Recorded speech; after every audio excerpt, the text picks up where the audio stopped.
कागद भिरकावले।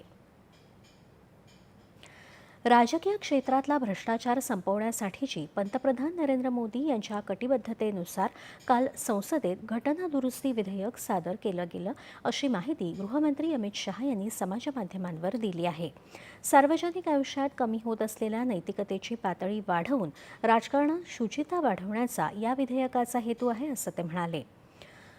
विधेयकांमध्ये प्रस्तावित तरतुदीनुसार सरकारमधले कोणतेही मंत्री, पंतप्रधान, मुख्यमंत्री, केंद्रीय मंत्री यांना जर एखाद्या गंभीर गुन्ह्यासाठी 1 महिना किंवा त्यापेक्षा अधिक काळ तुरुंगवास झाला तर त्यांना पदावरून हटवलं जाईल।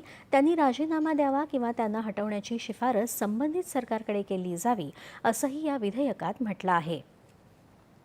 संविधान निर्मात्यांनी जेव्हा संविधान लिहिलं त्यावेळी अशी कल्पनाही केली नसेल की या देशातले राजकारणी गंभीर गुन्ह्याप्रकरणी अटक झाल्यावरही राजीनामा देणार नाहीत।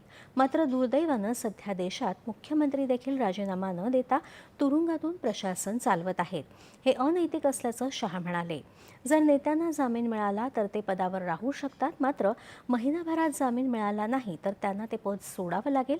आपल्याला भ्रष्ट नेते अशा पदांवर हवे आहेत का, याचा निर्णय आता जनतेला करायचा आहे, असं ते म्हणाले। या विधेयकाला विरोध करणाऱ्या काँग्रेससह सर्व विरोधकांचं दुटप्पी चरित्र उघड झालं आहे, अशी टीका त्यांनी केली। आपण स्वतः गुजरातमध्ये अटक होण्याच्या आधी राजीनामा दिला होता आणि जामीन मिळाल्यानंतरही जोपर्यंत निर्दोषत्व सिद्ध झालं नाही तोपर्यंत कुठलंही पद घेतलं नाही, असं त्यांनी सांगितलं।